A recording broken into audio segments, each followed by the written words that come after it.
ana wujuding yaksa ya sapa Dewa Amral aranku Dewa Amral dasar para nyata kita Dewa Amral panjenengan nika kok pangling lho Di lah to dulure papat nyemplung kawat candal di muka sing barep ora trima kita Puntadewa ya dasar para nyata Bathara Guru rambalekake dulurku papat cacahe kayangan tak gawe sungsang bawana bali kita titah sewantah kumawani bakal malang kadhak ning ngareping Bathara Guru apa kelakon ulun bakal paring pidana kelawan jeneng kita ayo dulurku mbok cemplungke kawah ora luput ora kleru aku kakangne ora trima kita apa kepengin nuga sirna margalayu yen pancen iso nyirnake aku gage sirnakno guntur geni guntur angin sirnakno Dewa Amral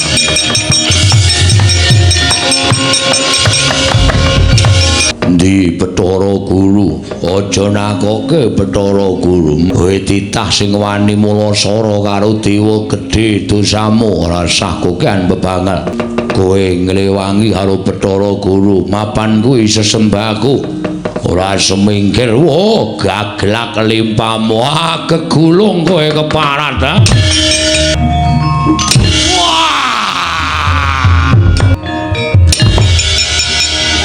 ora apa-apa edan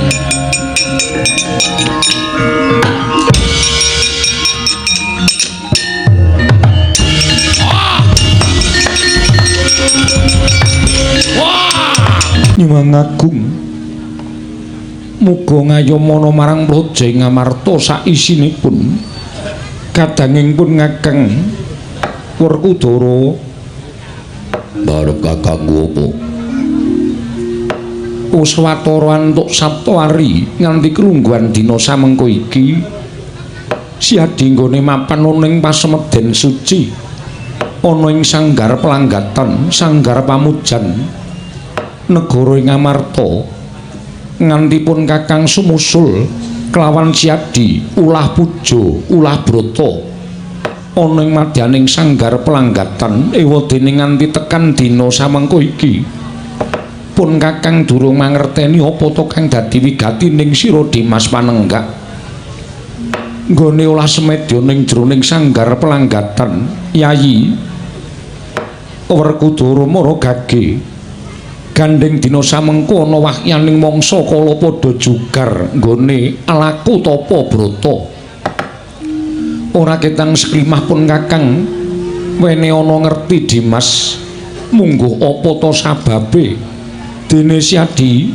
nglakoni tapa brata jroning sanggar pelanggatan dina samengko iki kadanging pun Kakang Yayi Werkudara barep kakangku Werkudara piye pancen wis dadi niyate Werkudara aja meh itungan dina nadyan taunana windanana yen durung ketekan pencangkane Werkudara aku ora niat metu saka sanggar pelanggatan mula aku ngaturake panuwun ingkang tanpa kepindhan dene barep kakangku Janaka apa dene kembar sumusul kelawan aku mapan ning jroning sanggar pasemeden suci Dimas ing mengkono pun Kakang kepengin ngerti apa to sejatine ingkang ginebeng jroning penggali ing siadi marata gage siadi paringa utawa matura marang pun Kakang pun Kakang nedya midhangetake ing tetela Yayi Werkudara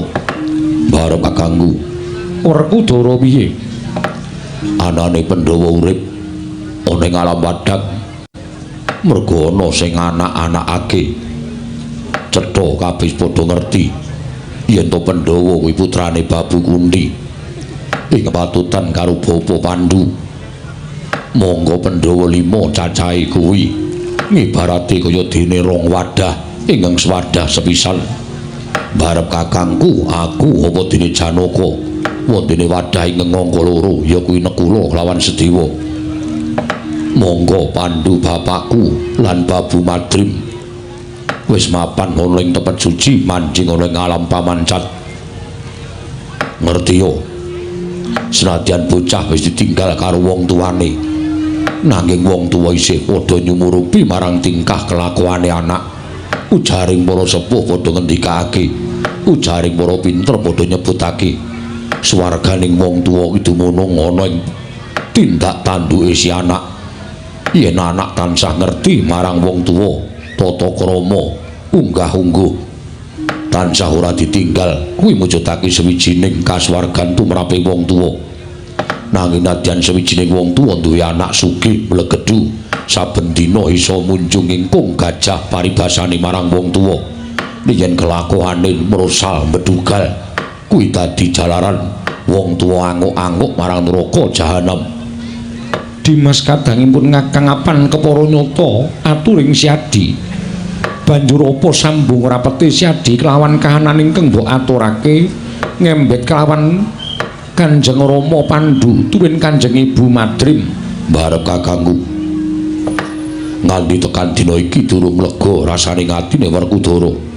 Sabab aku ngawruhi dhewe nalika Rama Prabu Pandhu ya Pandhu bapakku sinendhal mayang dening para dewa. Nganti temeka dina iki Bapa Pandhu isih mapan ana ing kawah Candradimuka. Mula niatku mapan ana ing sanggar pasemeden suci iki mung napakake tapa brataku, napakake nggonku laku semedi supaya iso dadi daya kekuatan nggone Bapa Pandhu bakal mateman ana ing kasuwargan jati. Niatku wis gembleng, niatku wis nyawiji. Ora bakal aku metu saka sanggar pelanggatan yen Bapa Pandhu durung munggah ana ing kasuwargan jati barep kakangku.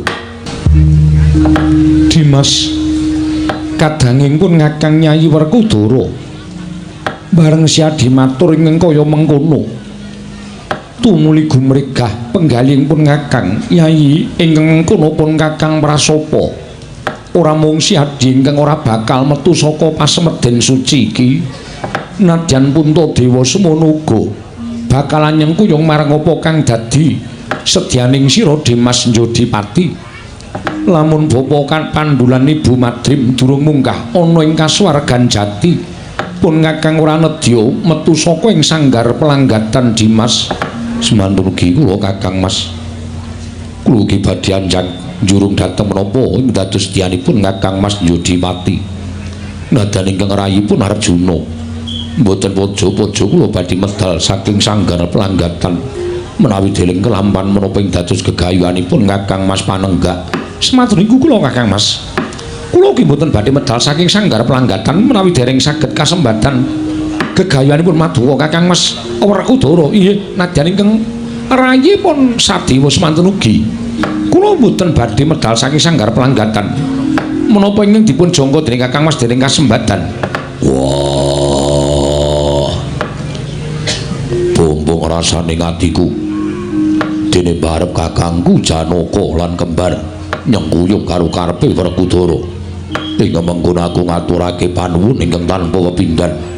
Kejaba saka kuwi Yayi pun kakang nembe wae sarta Waswatara Lama antuk dawuhing para sepuh apa pancen mengkono lakoning Kanjeng Rama nggone mapan ana ing kawah Candradimuka. Miturut saka petunganing pun kakang teka ora ketemu nalar. Ora ketemu nalar sababe apa? Ngelingi lamun sugenge Kanjeng Rama tansah nyramakake sugenge Rama marang tumindak ingkang becik. Muranate sing lar saka ing kautaman malah jagat iki nganti kebrebegen marang ngumandhanging Prabu Pandhu. Nalindra ingkang tansah njejegake kawibawan bebasan ateteken ati suci pepayung budi rahayu tansah bebantu marang para kawula. Nanging sabab apa Dimas teka sedane Kanjeng Rama Prabu Pandhu mapan ana ing kawah Candradimuka barep kakangku. Nadyan dikaya ngapa sak becik-becike wong isih eneng alane, semono uga sewalike sak ala halaning wong ora kitang sithik mesti duwe tumindak ingkang becik. Bapa Pandhu iki menungso lumrah. Wondene menungso ora sampurna wewatakane, kedunungan ina lali salah apes kelawan mati. Kejaba saka kuwi Bapa Pandhu mapan ana ing kawah Candradimuka pancen kudu nyaur kalawan utange nalika sugeng ana ing alam padhang. Nyaur kelawan utange nalika sugeng ana ing alam padhang. Dimas Marata coba blabarana ingkang sejati nalika Babu Madrim ya kuwi Gerbini adiku kembar. Babu Madrim nyidam kaworan kepengin numpak Lembu Andini. Lembu Andini kuwi titihane Sang Hyang Pikulun Jagat Girinata saka tresnane Bapa Pandhu kelawan Babu Madrim nganti direwangi munggah ana ing kayiwangan nyuwun ngampil Lembu Andini.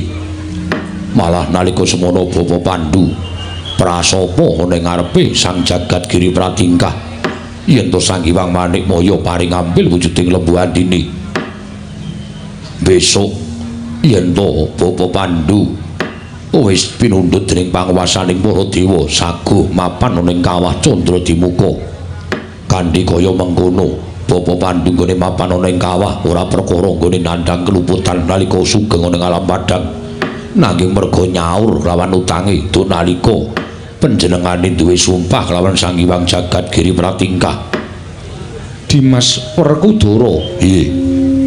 Kena ngapa Siadi teteh nggone nyaritakake lelakoning Bapa Prabu Pandhu sawarga? Ya, merga aku weruh marang kahanan lan lakon. Siadi weruh marang kahanan lakon kepiye tegese? Aku weruh Bapa Pandhu cemplungake ning kawah Candradimuka. Bapa Pandhu cemplungake ning kawah Candradimuka, Siadi ngawuringani. Ya. Critane piye Yayi? Larah-larahe kaya ngapa pun Kakang kepengin ngerti.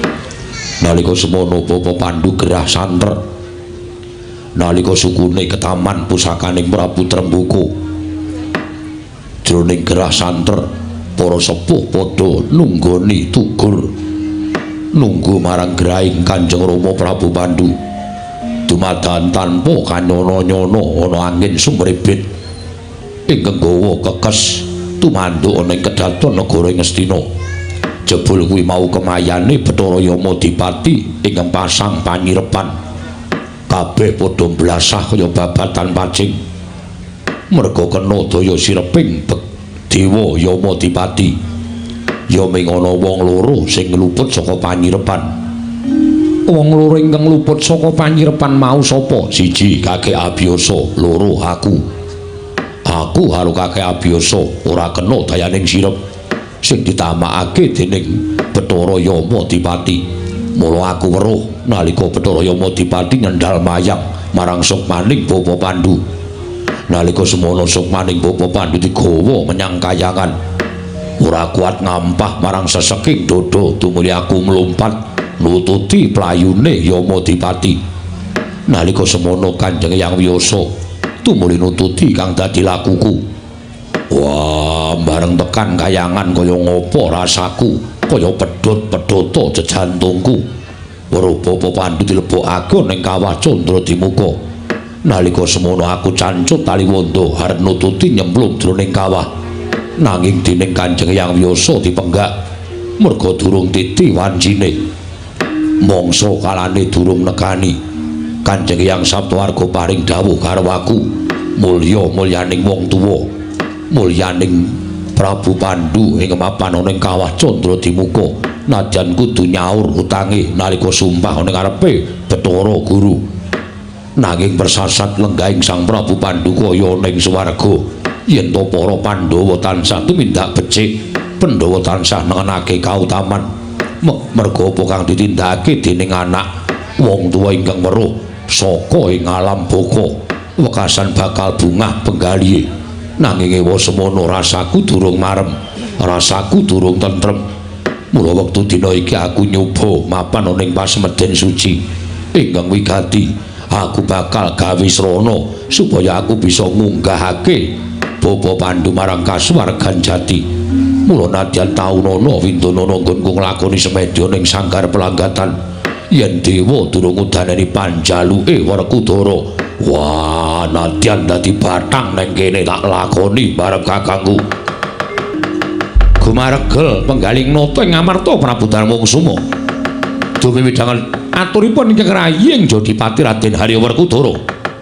Ing cipta sumpah prasetya Sang Nata Prabu Darma Jaka Datanedya medal saking pasemeden suci menawi boten saged sembatan panjenenganipun ingkang rayi Jodipati. Semanten ugi Raden Janaka. Datan mobah, datan mocik nganti kaya Pratima Kencana. Pratima tegese golek Kencana Mas Sumara cayane. Lelananing jagat nganti kaya golek Kencana. Sangya para Pandhawa gangsal wis prasetya jroning galih. Nedya nyuwargaken ing Rama niki Sang Prabu Pandhudiwayana mapan wonten ing Kawah Candra Dimuka. Dadak sakoling mangke ana mendung tumiyong sak inggiling sanggar pelanggatan negari Ngamarta. Dadya peteng dedet sanggar pelanggatan kaya ketaman Begawa. Dumadakan ana tatit ing ngigar punang mendung temah biar. Sarating Sang Hyang Pratangga pati mlebet jroning sanggar pelanggatan nyarengi tumedhahing Wang Pikula Narada nyangit Jawantah. Merpeke ungganing para Pandhawa dadosaken kaget kang samya mulat. Nuwun mangapunten, pukulun dadosaken kejut raosing manah kula. Paduka pukulun Iwang Kanika putra ing pareng tedhak wonten ing pasemeden negari Ngamarta. Pukulun kula ngaturaken sembah pangabekti kula kunjuk pukulun. Ah, kencang warudaya Pak Pong Bu Bolong kali cedhe sapa sing gawe? Dharma Kusuma ya ulun tampa. Kita ngadhepti kaliyan panjenengan ulun ora liwat pangestu ulun tampanana ya kula Puntadewa. Kula pun dinggo jimat paripin dayana ning ngasantosan. Paring mangestu paduka pukulun namawakana kabagyaning gesang kula pukulun. Ah iya. Nrata kakekku. Aku ngaturake basaku katura. Nrata kakekku. Wayah ulun Werkudara. Ulun tampa kita atur bekti kalawan panjenengan ulun ora liwat pangestu ulun tampanana ya kula Bratasena. Ndak gegem dadiake jimat prayoga nunggun mulenggah. Ah iya wis ora kurang kepenak praptaning pukulun Bathara Narada ning pasemeden negara ing Ngamarta iki Werkudara. Pukulun nadyan kula ngaturaken bekti kula kunjuk pukulun. Janaka ulun tampa kita ngabekti karo panjenengan ulun. Pangestu ulun tampanana ya kula Permadi. Kula mundhingga jimat paripin dayana ning kasantosan. Mugi kasekecatno anggen ngandika lenggah. Wis ora kurang prayoga. Nggone ulun tedhak ana ing Datraya Praja ing Ngamarta. Pukulun bekti kula kunjuk, pukulun sembah bekti kula kunjuk pukulun. Kembar ulun tampa, ora liwat pangestu ulun tampanana ya kula kembar. Kula pun ndingga jimat paripin, kula pun ndingga jimat paripin dayana ning kasantosan. Mugi kasekecakno anggen ngandika lenggah pukulun. Ya wis ora kurang kepenak. Gane ulun prapta ing sanggar pelanggatan negara Ngamarta.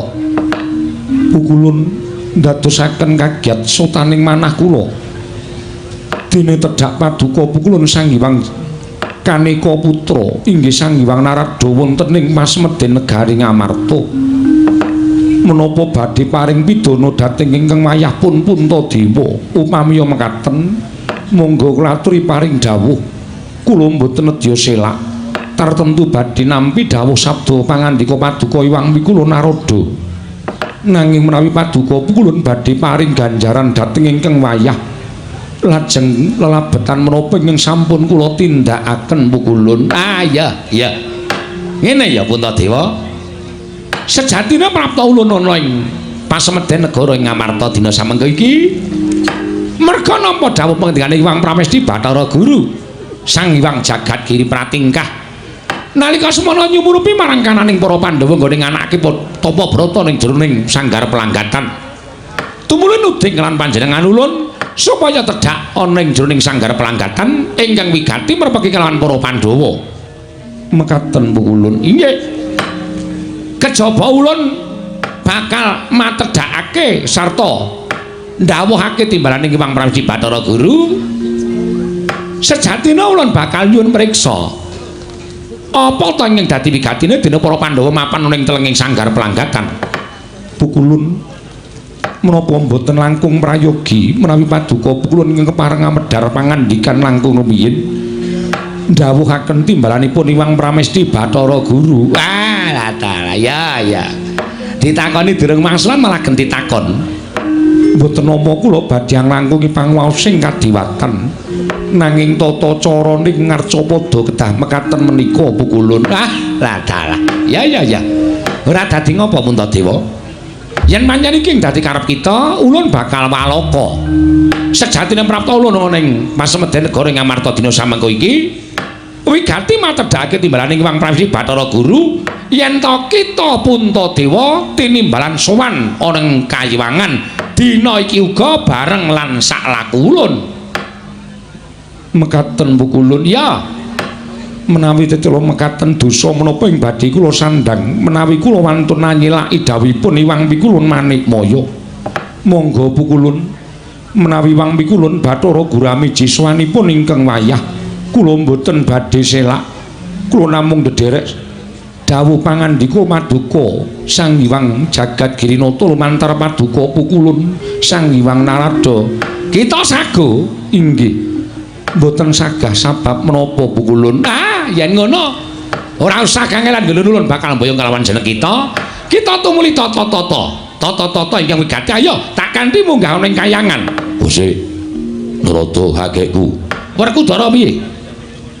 Perkara barep arep timbali munggah ning Kayangan sakarepmu yen pancen barep gelem ning aku njaluk keterangan sing gumathok. Keterangan bab apa? Narada kakekku didhawuhi dening Bathara Guru supaya nimbali sowane barep kakangku. Iya. Saya aku tak takon. Apa wigatine teko barep kakangku ditimbali ning Kayiwangan?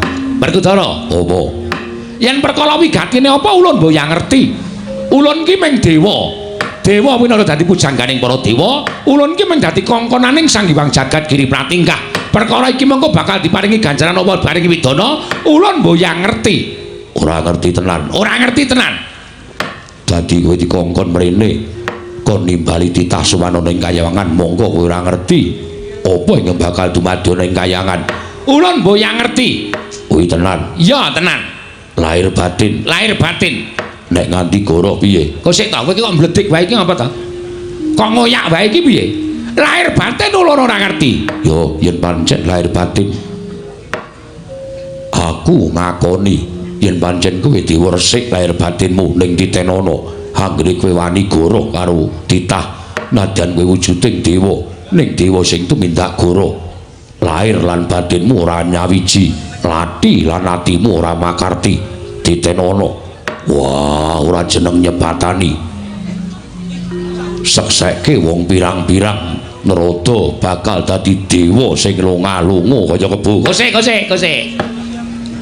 Wah, lah Sembrana kowe iki senengane nek ngucap kok Sembrana ta Werkudara? Wah, kena ngopo dadak wedi jarine wis lahir batin. Aku iki rasa omong kaya ngono kuwi, nek kowe omong kaya ngono kuwi aku dadi tratapan. Yen kowe wedi mara coba saiki kowe kandha wigatine apa? Puntadewa ditimbali ning Kayangan. Sejatine ulun ngerti.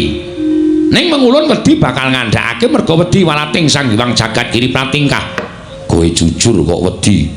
Ora ana bab sing jujur kok iso malati ora eneng. Yen kowe jujur ora bakal kewalat.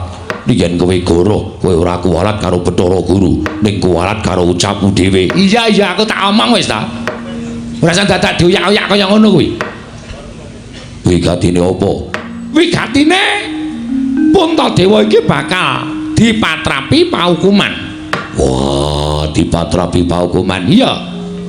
Sebabe apa dipatrapi paukuman? Lupute Puntadewa kakangku menyang endi? Nek lupute kuwi aku ora ngerti. Ora ngerti apa goro? Goro. Ora ngerti. Wah, ora ngerti. Ora ngerti apa goro? Ora ngerti. Goro apa ora ngerti? Goro. Menurut saiki prasaja sebabe apa kok ditimbali, kok diluputke?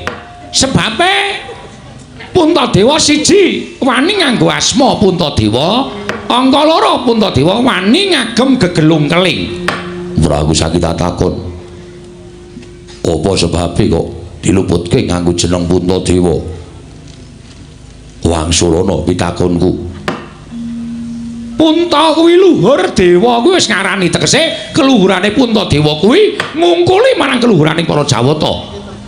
Mula banjur diluputake dening Hyang Pikulun Jagat Giri Pratingkah. Merga asmaning Puntadewa kuwi ngungkuli luhuring Jagat Girinata.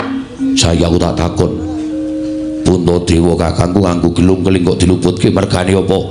Mergane ngene Werkudara. sing nganggo gelung keling ki mung para brahmana ingkang wis buntas kawruhe ingkang paribasane uripe para brahmana mau sak traju sak tatak karo para Jawata kaya ta Resi Kanwa Resi Rama Parasu Begawan Bisma lan sak piturute kuwi diwenangake nganggo gelung keling ning Puntadewa iki dudu brahmana Nalendra kok nganggo gelung keling kuwi diluputake dening para Jawata dadi nggone nganggo gelung keling diluputake iya saya aku tak takon karo kowe takon apa meneh dewa ngene ngluputake Puntadewa kok lagi saiki ora kawit biyen nalika Puntadewa isih cilik monggo kelingan sing gelung keling kuwi dudu sapa-sapa ning Babu Kunti ibuku ya ibune mbarep kakangku tegese nganggo gelung keling kuwi bocah wis nganggo gelung keling ning kena apa ning ngluputke kok lagi saiki dewa dek ambiyen ewo apa ning ngluputke nganggo gelung keling lagi saiki turta maneh Puntadewa nganggo jeneng kuwi sing maringi ya Babu Kunti sing maringi Bapa Pandhu kena ngopo ning ngluputke ya lagi saiki ora biyen-biyen diluputke dewane dawa apa ayo mbuh ulun mbuh ya ngerti kuwi ayo wis jeneng kaya ngono kuwi wis dadi watake to Werkudara wong sengit ki ora kurang penacat wong seneng ki ora kurang pengalem ngono kuwi wis dadi tembung Jawa sing wis wantah diucapake dening sapa wae ning bab perkara iki ulun mung dadi dewa kongkonan supaya Puntadewa ditimbali munggah ning Kayuwangan yen ngono saiki yen Puntadewa ditimbali munggah ning Kahyangan aku sing ora ngentuke lho dasarmu apa ora ngentuke mergane Bathara Guru ora tedhak dhewe ana ing negara Ngamarta mung kongkonan yen pancen Bathara Guru arep nglupute Puntadewa kudune rawuh dhewe ning negara Ngamarta ora kongkonan kowe kok sik kok kowe iki aku ki dewa iki kowe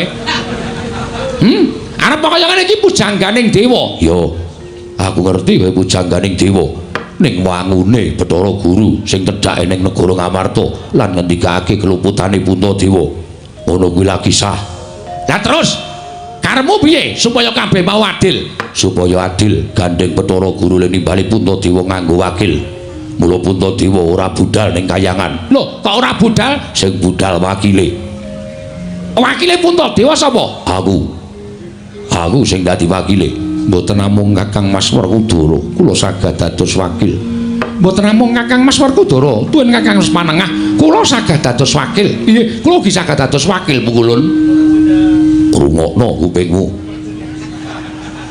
kadange papat kabeh dadi wakil apa jeneng ora keluwihen wong siji diwakili wong papat kuwi kanugrahan tumraping para Jawata mula mbarep kakangku kaya aja tindak nandi-nandi kowe lenggah penak ning negara Ngamarta wah perkara ne Bathara Guru sing ngluputke karo Puntadewa kakangku aku sing bakal nanggung Janaka karo aku karo kembar sing bakal munggah ning Kahyangan nah aku ngerti kok Werkudara aku ngerti niatmu ki aku wis paham tandani aku wis dong Puntadewa ki wong ra duwe omong Puntadewa ki wong ora kokean omong mula kowe banjur dadi wakil merga aku ngerti kabeh wong dadi pandangane iki wong pikul jagat gari-gari pating kamangka mesti bakal tok wangsuli ra ngono ta kuwi perkaraku dudu perkaramu merga srana aku munggah ning Kahyangan siji dadi wakile Puntadewa loro kabeh panjangkaku bakal kelakon panjangkamu apa kuwi perkaraku ora perlu ngerti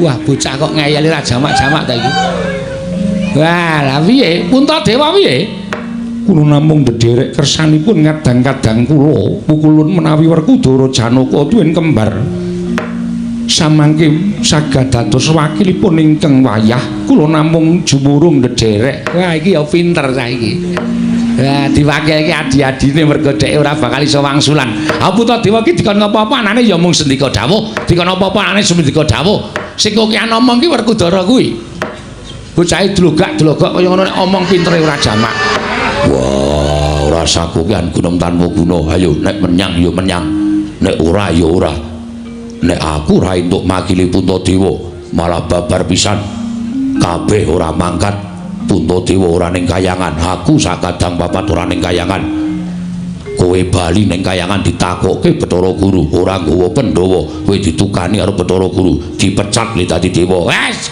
lambene kok senengane nyemelangi. Werkudara. Iye. Yen pancen wis niat kaya mengkono, ulun mung kari manut.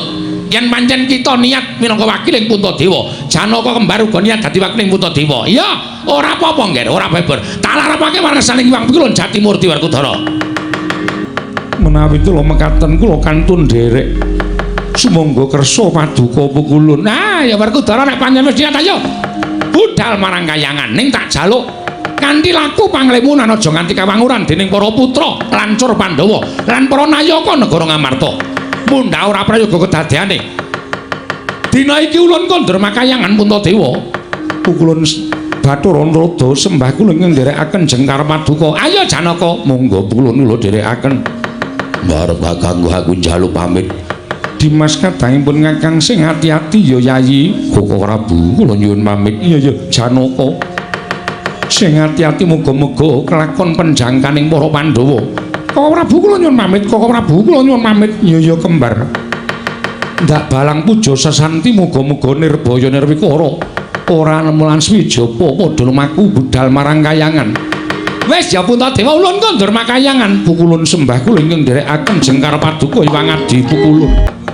Yayi garwaning pun Kakang gawe kaget penggalihing pun Kakang Sirosiadi tumuli munggah ana ing sanggar pelanggatan malah tumuli ngurkepi pepadaning pun Kakang Yayi ana wigati apa mara gage matura Wara Drupadi garwaning pun Kakang Gage matura wong ayu sewu-sewu kalepatanipun ingkang rayi tadah wadana sinuwun menawi kula kadhak wilepat dene kula mirengaken menapa ingkang sampun kelampah wonten ing telenging sanggar pamujan mboten nginten babar pisan bilih paduka mentala ngiklasaken lampahipun kadang-kadang paduka Pandhawa sekawan mapan wonten ing Kayiwangan Suralaya monggo nyatanipun ingkang katimbalan sowan paduka Gusti kula ingkang sinuwun nanging gandeng ageng sih tresnanipun kadang-kadang paduka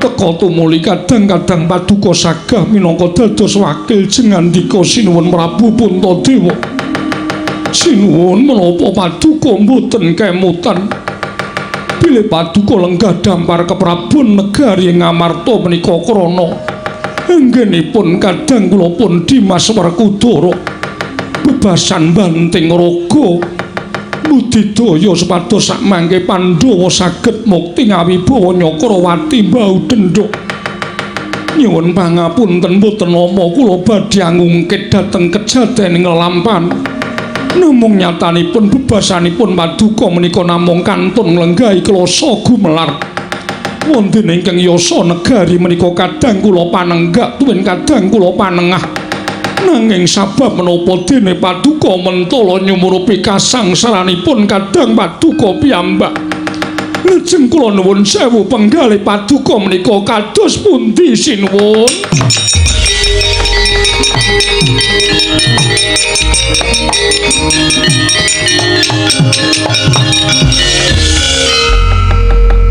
nampi aturipun ingkang rayi Wara Drupadi sanalika berbabak bang sumirat nalika semanten pasuryan abrit katandha lamunata Ngamarta duka yayasinipe eling-eling nalendra ingkang boten nate duka parandene menawi sampun mubal babaling kanepson satemah karya horeking jagat sigra mekar salirane Sang Puntadewa sak gunung telung gunung pitung gunung ngebahi jagat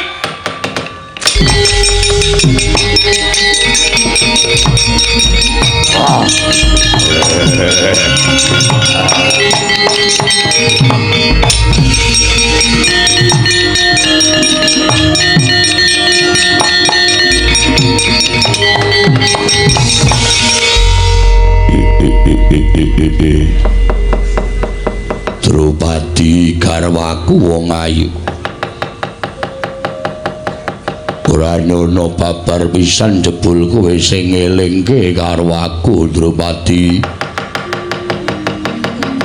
Pandhawa dirusak dening para dewa ora dalah wong ayu ayo kene sariya ning wetengku sing jenak lan kepenak Dewa ora balekake adi-adiku sungsang bawana balik kayangan.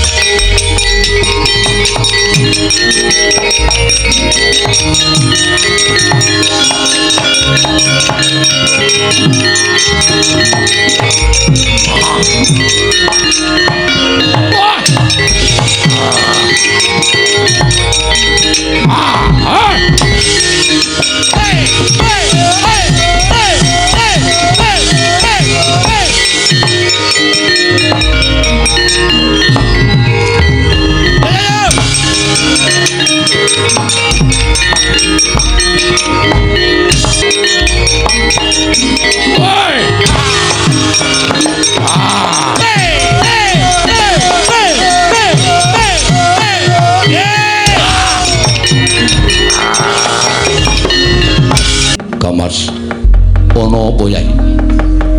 Pangraos kula boten sekeca. Panji kula sengaja kula boten wangsul dhateng Pringgondani. Krana sawetawis wekdal para punden Pandhawa mapan wonten telenging sanggar pelanggatan. Monggo boten wonten ingkang dipun keparengaken hanyaket dhateng papan lenggahipun para Pandhawa. Mila lajeng tambuh-tambuh raos sing manah kula menapa ingkang tindaken dening para Pandhawa. Dimas pun Kakang lan Siadi kuwi mung minangka putra. Apa ingkang tindakake dening para Pandhawa yen pancen Kanjeng Darmakusuma ora keparengake lancur-lancur Pandhawa padha mangerteni. Aja pisan-pisan Siadi lan pun Kakang wani cumalena mlebu jroning sanggar pas meden suci, mengko mundhak malah nampa duka lan nampa dosa saka punden Pandhawa. Dinteni wae, Kang. Aku percaya pepunden Pandhawa ki nek mlebu ning sanggar pelanggatan mesti ana wigati sing siningit. Ya mung anak-anak ora dikeparengake ngerti. Mula Kakang ora sah kidha penggalihe. Disabarke sawetara. Monggo nek pancen genepe nganti sak candra para Pandhawa ora metu saka sanggar pelanggatan. Ora metu saka sanggar pamelengan. Nek pancen Kakang Antarja Kakang Garukaca ora wani mlebu ning sanggar pelanggatan, aku sing mlebu ning sanggar pelanggatan. Aku tak nyuwun mriksa keparenge Darmakusuma karo bapak karo mak cilik Janaka karepe piye, kersane piye kok ora kersa metu saka sanggar pelanggatan. Apa Dimas ora wedi karo panjenengane Kanjeng Darmakusuma? Nek jane wedi, ning nek perkara aku kuwi kepengin nanjeke bab kahanan sing saknyatane ora kleru to. Wong nyatane nek eneng apa-apa anak-anak ya bakal melu kapitunan. Mula disarehke sawetara. Ora usah perlu piye-piye nunggu nang kene. Genepe sesasi ora metu saka sanggar pelanggatan. Aku sing mlebu ning sanggar pelanggatan, Kang. Lho, Dimas. Lah kok ana buta semono gedene metu saka negara Ngamarta, kae panjal maning apa Yai?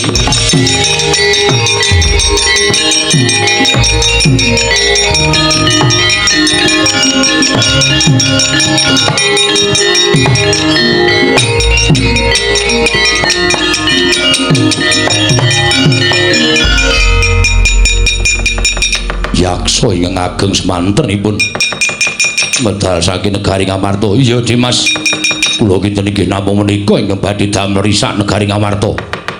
Malah saking panyokra bawanipun ingkang rayi Kamas Pandhawa tartentu kenging menapa saking pakarinipun yaksa menika kula aturi lenggah sekeca Kamas.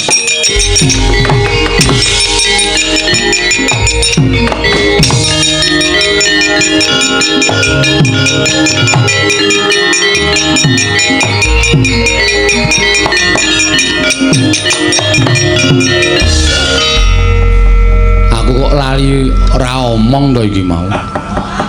Ayo do ora paham kae. Nek aku ngerti ning Kakang Garukaca sajae wis para Pandhawa ora metu saka sanggar pelanggatan seminggu wae atine wis bingung ora karu-karuan. Kringete dleweran mergo mikir karo punden Pandhawa, Kakang Antarja ya semono uga. Bareng ana buta gedhe metu saka sanggar pelanggatan, Kakang Garukaca ngarani nek buta kae sing gendhak sikara karo wong tuaku Pandhawa. Wah, jan. Wah, lah mbok arep otot kawat balung wesi, kowe ora menang karo kae Kang, ning sakarepmu nek arep tok jajal sakarepmu.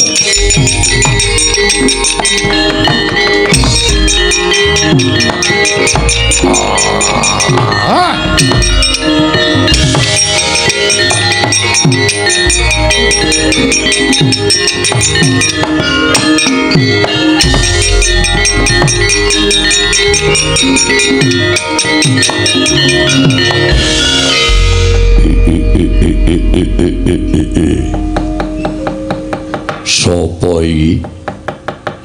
Malah ngadak ning ngarepku. Ana buta gedhe metu saka negara Ngamarta. Ya, pancen aku buta gedhe. Nek ora semene ora gedhe.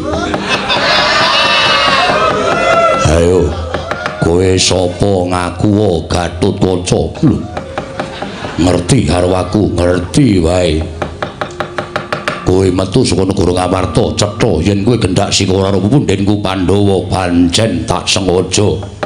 Yen kowe arep takon karo wong tuamu Pandhawa, saiki wis tak untal malang mlebu ning wadukku.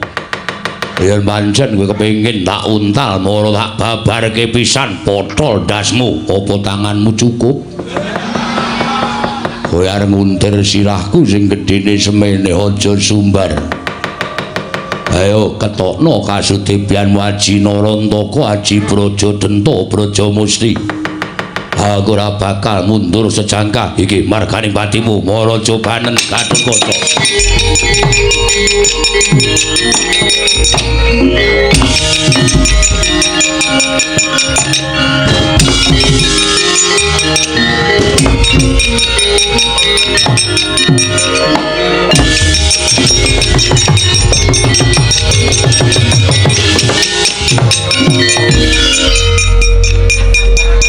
Kene kowe ming tak cothoke mbanyaki.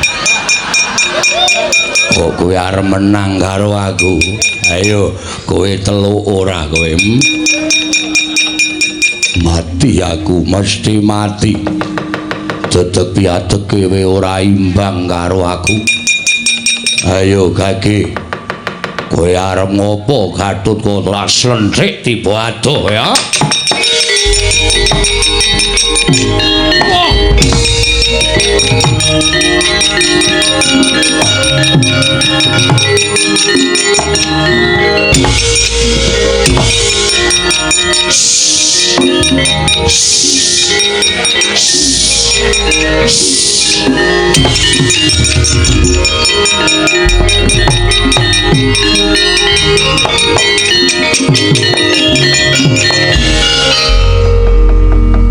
Kowe satriya kok sing seneng orek-orek tembok iki kowe apa?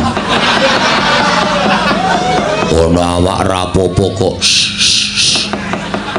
Antarja kowe. Yo, kowe arep ngopo? Upasmu entekno. Slentrik tiba adoh ya. Woi.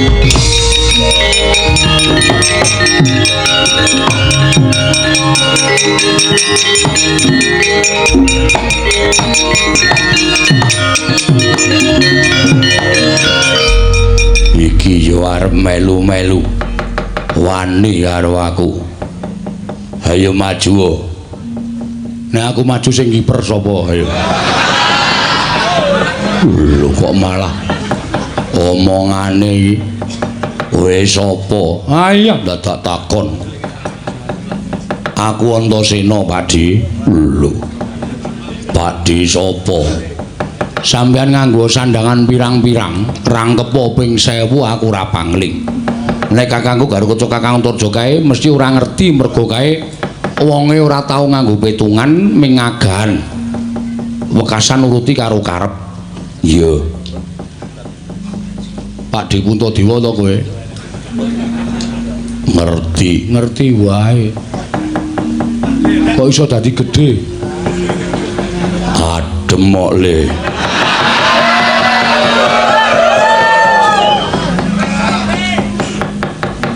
Iso dadi semono? Iya.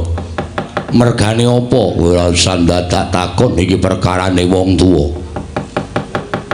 Karepmu piye? Pakdi arep tindak ngendi?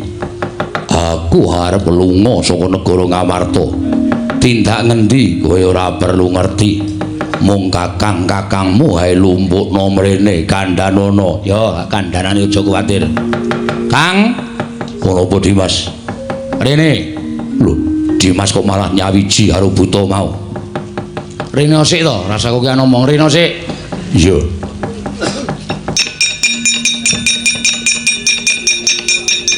Apa Dimas? Lungguh ngisor. Lho. Lungguh ngisor piye? Kewalat apa ora kowe? Lungguh ngisor. Nah, tangane ngapurancang. Iya, Dimas. Maju ngono kuwi. Oh iya. Lungguh ngisor. Iya, Dimas. Dimas kok malah dadi siji karo buta sing mangan para Pandhawa. Sing mangan para Pandhawa sapa?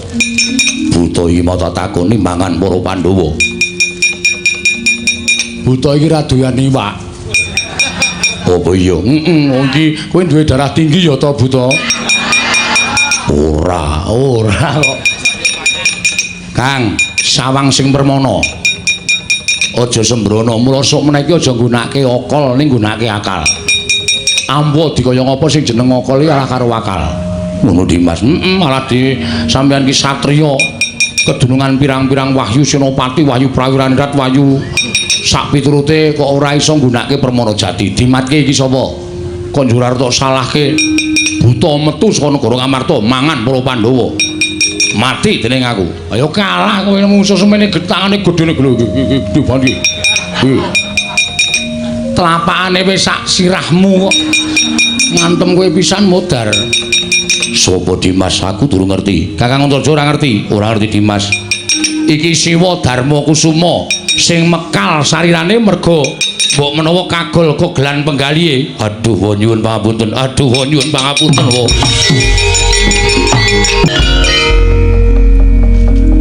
Sewu-sewu kalepatanipun ingkang putra Tadhawadana. Sewu-sewu kalepatanipun ingkang putra Tadhawadana wa. Ora dadi ngopo. Ya mong aku eling karo kowe ya nggir cah bagus. Ngrampungi saking perkara. Aja agan nggunakake kekuatan nanging gunakno marang tembung sing becik supaya kabeh tinemu rukun, kabeh tinemu tentrem. Niki ngestaken dawuh, niki ngestaken dawuh. Wis aku titip negara Ngamarta. Wa Prabu badhe tindak dhateng pundi? Wa Prabu badhe tindak dhateng pundi? Perkara iki bocah-bocah ora sah padha ngerti. Iki perkaraning wong tuwa. Antasena negara Ngamarta tunggunen aku tak neruske laku. Kok sik mbok nek entuk aku tak ngerti Pak Dhear tindak ngendi. Ora sah melu-melu. Iki perkaraku reksanen Ngamarta jana kang padha gawe rusak Antasena.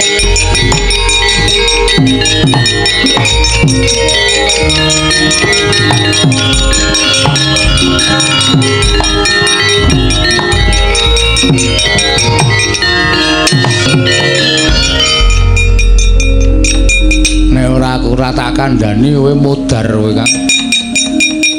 Aku iki senengane ya aneh-aneh. Ora nggunakake nganggo netra batin ning mung nuruti karo nepsu. Ayo sentek-entekane kaya ngono kuwi. Mung aku gumun Dimas, gumun apa? Wah Prabu jebul nek duka medeni. Mulane aja sok ngina karo wong sing ringkih, aja sok ngece karo wong sing ming klemak-klemek. Nek wis nesu tenan lho kaya ngapa ae. Wah Prabu Darma Kusuma iki ora nate duka, ora nate nesu. Ning barang nesu sampeyan wis weruh dhewe to. Kudune semono kae. Iya Dimas. Lah iya. Njur saiki awake dhewe piye? Semingkir. Lho kok semingkir? Yo, ndak salah kesuwen. Iya.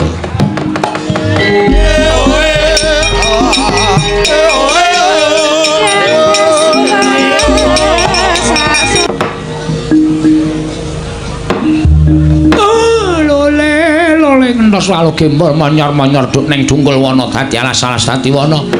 Lha nuwun sewu lho, Nger. Mboten ateges ingkang Bapak Sukalima menika nambuhi dhateng perkawis menika babar pisan mboten. Namung sejatosipun kula namung badhe nyuwun mriksa. Sawetawis wekdal jengandika anak Prabu Duryudana menika mapan wonten ing sanggar pelanggatan. Menika mengko suraos saking kados pundi keparenga ambabarana ingkang Bapak Sukalima, Nger. Nggih, nggih anak Prabu. Ingkang Bapak ing kepatihan semanten ugi kula dereng saged andungkap kepareng paduka. Mugi sak mangke kepareng hamba barana ingkang sejati dhateng ing bapa ing kepatihan. Nggih. Bawuduna. Wonten Jawa. Paman Hari Sengkuni. Kula wonten timbalan nggih anak Prabu. Ugi dados ing kawuningan anggen kula mapan wonten ing sanggar pelanggatan menika istunipun boten kepengin tuwin kula boten badhe betahaken menapa-menapa namung istunipun meri raos ing manah kula. Meri perkawis menapa? Kabar ingkang sumebar para Pandhawa mapan wonten ing sanggar pelanggatan mongko nggadahi ancas gegayuhan nerja nyuwargakaken dhateng tiyang sepuhipun inggih menika Paman Prabu Pandhu Dewayana. Mila boten lega raos ing manah kula menawi kula tumunten nderek mapan wonten ing sanggar pelanggatan nulat dhateng menapa ing katindaken dening para Pandhawa. Oh, syukur Nger, syukur. Menawi paduka tumunten nulat dhateng menapa ing dipun tindakaken dening kadang-kadang paduka para Pandhawa. Menika ateges jengandika anak Prabu Duryudana menika nyengkuyung dhateng menapa sedyanipun para Pandhawa anggenipun kepengin nyuwargakaken dhateng tiyang sepuhipun inggih menika pun Prabu Pandhu Dewayana. Menika sae, Nger, menika sae. Tegesipun paduka menika uyung-uyung nyengkuyung sedyanipun kadang paduka para Pandhawa. Sing kandha sinten? Lho. Kenging menapa paduka paring dawuh mekaten? Kula mboten badhe nyengkuyung sedyanipun para Pandhawa. Kula mboten badhe ngrojongi menawi dados gegayuhanipun para Pandhawa, nanging anggen kula mapan wonten ing sanggar pelanggatan menika meminta dhateng panguwasaning dewa supados sak mangke dewa paring wewengan dhateng pun Duryudana. Tuwin dewa nampi dhateng menapa ing sampun kula suwun Pandhawa kacupeta gesangipun wonten ing alam padang. Pandhawa kedah ngatang-atang dados bathang menika ingkang kula suwun dhateng para Jawata. Lho, nuwun sewu kok ngaten to, Nger? Jengandika lajeng tumunten nyuwun dhateng sangganing para Jawata supados paring srana pejahipun para Pandhawa. Lakar mekaten ingkang kula gayuh menika ingkang kula jangka.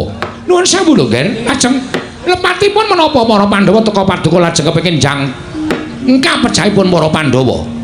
Menapa Pandhawa menika nggadahi kalepatan dhateng paduka anak Prabu Duryudana? Pandhawa gadah sedya nyuwargakaken tiyang sepuh.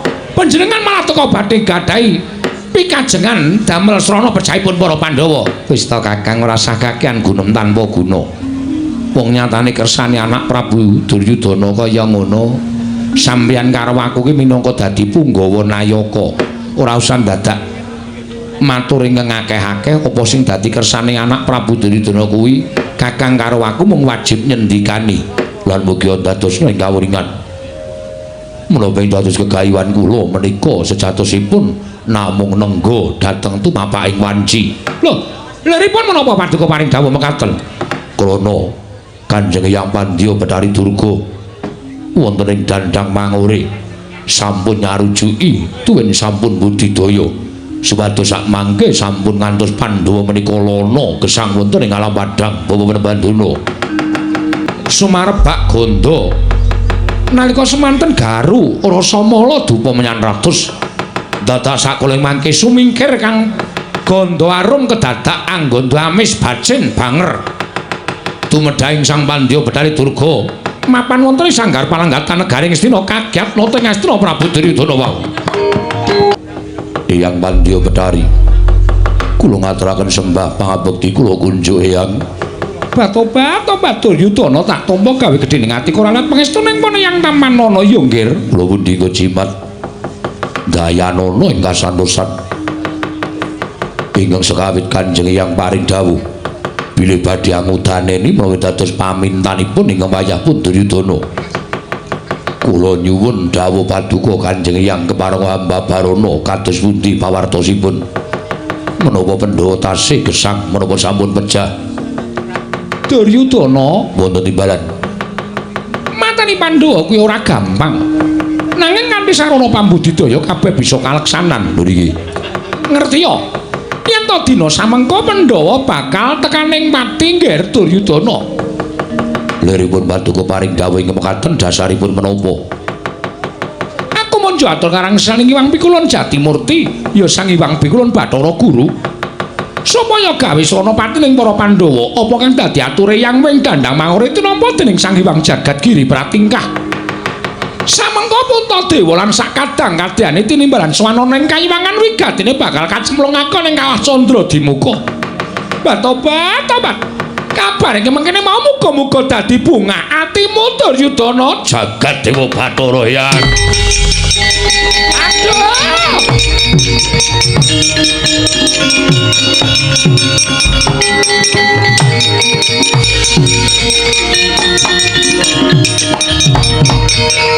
Aturaken panuwun ingkang tanpa pepindhan.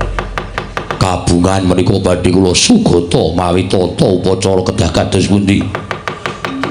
Ora usah ndadakaken sing tok jangka ya Duryudana ingkang wigati apa kang dadi pamintamu wis ndak lulusake Nggih.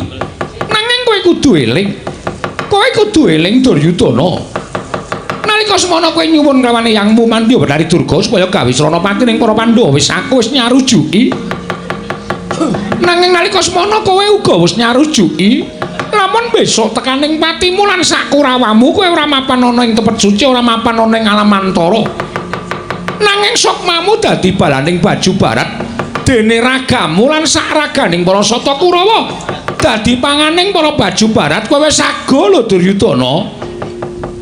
Dados pundi paman? Pun mboten napa-napa. Wong mati niku ora ngrasake napa-napa. Dados balanipun anak utawi Pandya Betari Durga kula lan panjenengan ugi mboten kraos. Sampun nggih. Ingkang wigati kanikmatan donya menika saged dipun jangka. Kanikmatan donya saged dipun gayuh. Perkara mati benjang kula lan panjenengan sampun mboten ngraosaken menawi cara kula dipun sarujuki kemawon nggih. Ngaten paman sepuni. Inggih. Hyang. Menawi teluk mekaten jagat dados paseksen. Kula sak kadang kadian para Sata Kurawa benjang menawi pecah. Sukmanipun dados balanipun Pandya Betari Durga. Wondene raganipun Duryudana sak Kurawanipun dados tedhanipun para baju barat. Batobat.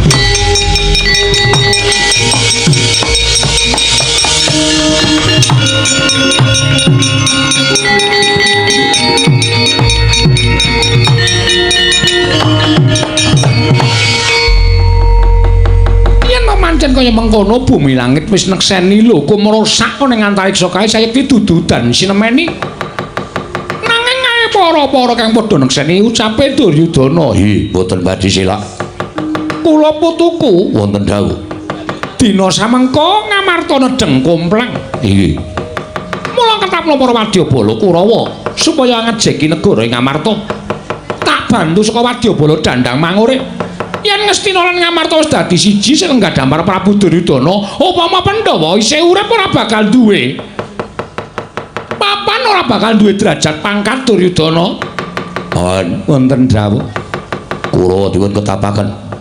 Sampun ngantos sak mangki wonten tiyang sanes sing ngejeki negari Ngamarta.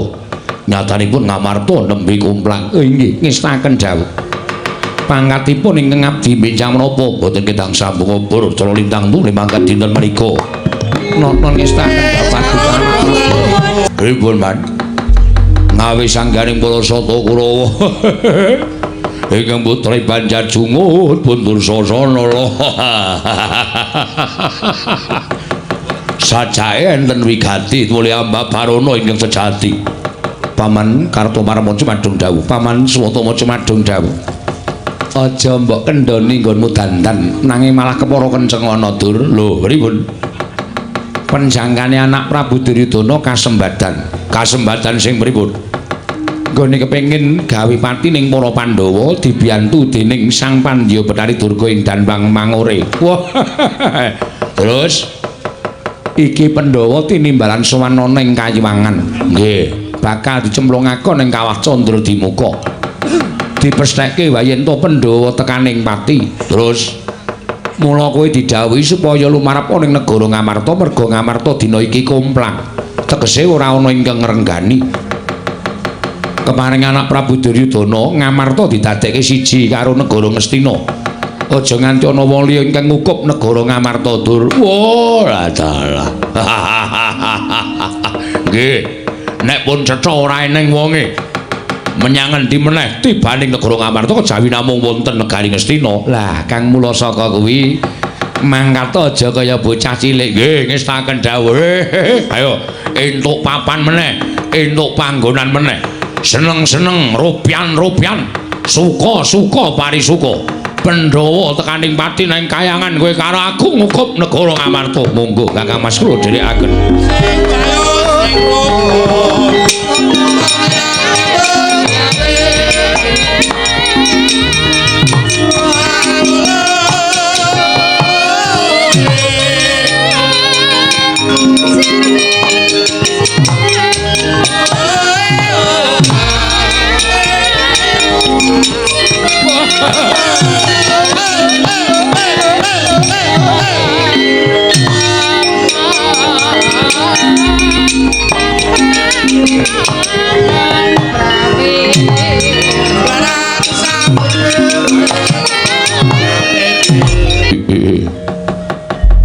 Ngabdi pun Jaramaya cemadheng dawuh Pandya Betari. Kula pun maling raga cemadheng dawuh. Nadan kula pun maling sukma cemadheng dawuh. Nadan kula pun wadya pala dubriksa saking Dandang Mangure. Menika dadi pengajeng para dubriksa kula cemadheng dawuh Pandya Betari. Jaramaya kula wonten dawuh. Dina samengko kowe aja bali marang Dandang Mangure. Nanging ape para wadyabala buta brekasaan jim setan. Padha ngodha lakuning para Sata Kurawa. Laku dedemitan ngawat-awati lakuning para Sata Kurawa bakal kejeki negara Ngamarta. Mekaten iya. Yen nganti mengko Kurawa wis kelakon ngejeki negara Ngamarta, kowe bali sak kancamu. Yen nganti ana bobol boroting lelakon, ana lelakon ingkang nyandung nrimpet lakuning para Sata Kurawa bantunen Jaramaya. Ngestakaken dawuh. Prastawa dawuh Paduka Gusti kula. Sang Pandya Betari Durga lajeng pangkatipun maradi benjang menapa ora ketang sambung ngobor cara ingkang mangkat dina iki. Nggih, ngestakaken dawuh Pandya Betari.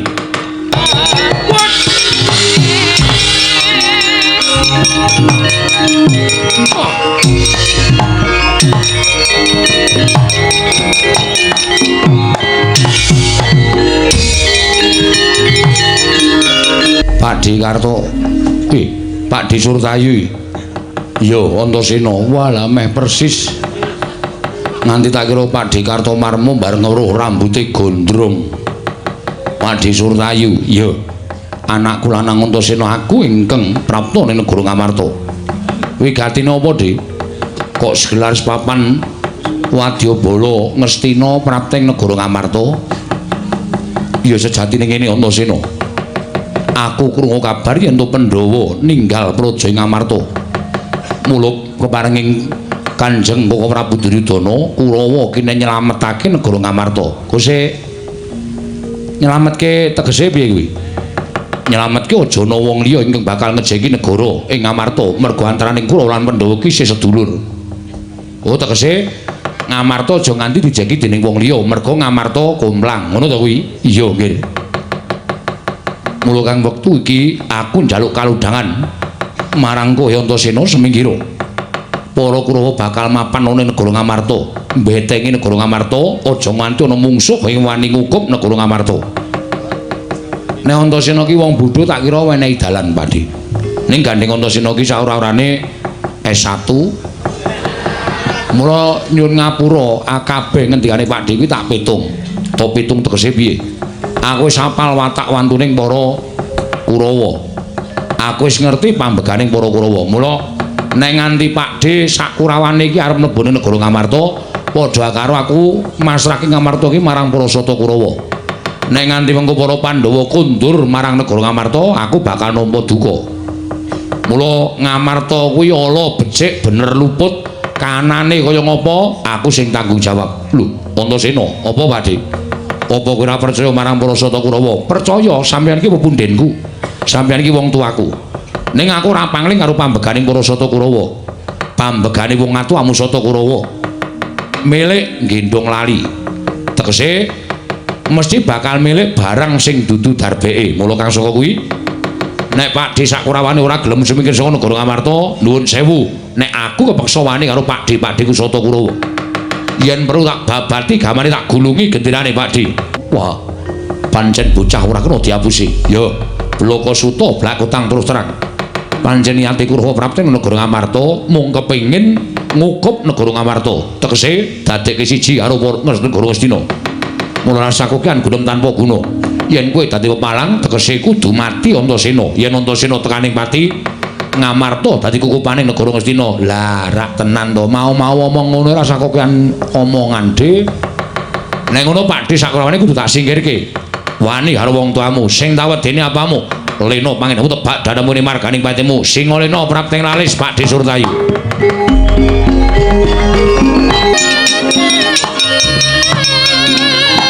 Oh no.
Man piye Surtayu? Nuwun sewu, sampeyan iku nek ngendika wong tuwa kudune iso digugu. Lha kok ora iso digugu mergane sampeyan mau ngandhake nek Ngamarta kumplang. Pandhawa sami teng kayangan. Ngamarta mboten wonten ing tenggo. Mula kula ngarep dhewe le mlaku supaya kula sing iso ngukup negara Ngamarta men diprisani dening para kawula. Ning sampeyan ngerti mboten? Ngamarta enten sing tunggu. Lha, sing tunggu sapa? Anak-anak Pandhawa, Antasena, Gatotkaca, Antarja komplit do nunggu negara Ngamarta. Kurawa bubar mawut tanpa kantenan. Ditrajang dening Gatotkaca. Arep ndi? Bali. Lha kok Bali iki piye? Sampeyan ajeng maju maju. Sampeyan iku padha karo ngedu karo Kurawa karo anak-anak Pandhawa. Do mudhar kabeh man. Kula mundur, Kartomarma mundur, Satama nggletak. Durgempa mlebu ICU. Oh, enang sing tunggu. Mula jane niku nek mendengarkan keterangan niku dimatke tenan, Man. Kowe iki wong tuwa kok ngeplaki. Sampeyan ku gawe cilaka Kurawa. Sing kandha nek Ngamarta suwung sinten? Kula tak takon. Pandya Betari Durga. Mula saniki niku akeh kabar ngapusi. Kabar sing ora nyata. Nek cara saniki bocah ngarani hoax. Lho, sing jegok sapa kowe? Sing jegok jengkulmu mlocot ora. Niku kabar ora nyata. Kabar ora nyata ora dinyatake terus dilakoni. Lah entek-entekane kaya ngene iki. Surtayu Babak Bundas, Kartomarma Babak Bundas. Aswatama tatu. Kurawa liyane bubar golek papan pendelikan. Pun pripun nek ngeten iki? Surtayu Kartomarma Aswatama mundur sing tak jagake Ngastina iki duwe bantrongan. Sinten? Lho kowe. Kowe iki werku darani Ngastina le. Nek nganti kowe kalah karo anak-anak Pandhawa, nek cara aku isin, wah kula kok biasa. Ora isin, mboten, ora maju, rak. Mbane modar. Wong urip niku digawe kepenak man. Maju temu Antasena, modar malah kula. Wis ning wani to. Nek wani niku wani. Nek Antasena niku pancen wong ampuh tenan man. Wong pengpengan tenan. Ning wani. Ayo ndelok-ndelok. Delak-delak piye? Oh, delok-delok. Sampeyan kudune mikir. Wong tuwa niku nganggo mikir, perang niku entuke napa. Kula niku padine anak-anak Pandhawa. Kok kula marahi perang anak-anak Pandhawa niku napa mboten disin-isin karo wong kono-kono. Mbok go mikir, Man. Ning iki anak Prabu Duryudana ngersake Ngamarta didekke siji karo Ngastina. Oh, dekke siji mung kari dawuhe penak wae. Ning sing wani Antasena niku sapa? Lho, kowe mau muni wani, ora wau. Mau karo saiki iki rungono gatalan dina mestine isih wani. Oh, wong niku ya suwe-suwe iso ora wani, suwe-suwe iso ora wani. Wani to. Oh, delok-delok ya. Oh, mutar delane ya. Ning wani. Wah ya. Muni wani ngono to. Ketak aku sing nantang. Muni wani aku sing nantang. Oh, delok-delok. Wani to, do. Wani. Wani tenan, wani tenan. Tak tantangke aja kuwatir. Antase. Lah iki cahe. Iki lho wonge. Mang tandangi dhewe. Ora urusan. Iki nek ora mlayu ngrekasa aku aduh. Arep ndi? Arep merana. Rene dhisik. Aku ki mbahmu lho Antasena ora bertulisi mbah. Ning rene sik. Rene sik tenguk sing apik. Lungguh sing apik. Iya. Sing ngetapke Kurawa arep mlengket Ngamarta sapa? Mbah, sing ngandhake sing ngepyake Kurawa tekan Ngamarta sapa? Aku. Sing ngakon anak Prabu Duryudana. Tak takon sebabe apa kok sampeyan ngetapke Kurawa? Pandhawa lunga. Lungane endi? Ora ngerti. Ngerti apa ora ngerti? Ora ngerti. Ngerti apa ora ngerti? Ora ngerti. Ora ngerti tenan, ora ngerti. Nek ora ngerti ya wis. Terus saiki aku tak takon karo kowe. Takon apa? Janjane Kurawa iki niate piye to? Kok pendak-pendak Pandhawa ora tau marahi Kurawa, kok Kurawa mesti marahi Pandhawa iki janjane karepe piye? Anak Prabu Duryudana ngersake Pandhawa mati. Pandhawa mati. Tak salahi Pandhawa. Ora salah. Oh, ngono. Ya wis, matur nuwun ya, Mbah. Pada. Wis, aku tak rono ya. Rono nendi? Rono. Kena rono ning aku njaluk karo kowe. Saka kene tekan kono nyanyi. Nyanyi apa aku ki wis tuwa lho Antasena. Ora macem-macem ah. Isin aku nyanyi apa tak kepruk watu sirahmu semene wae. Ning sak banter-banterku nek nganti ora gelem nyanyi kepruk watu sirahmu. Apa ya? Mentak ya.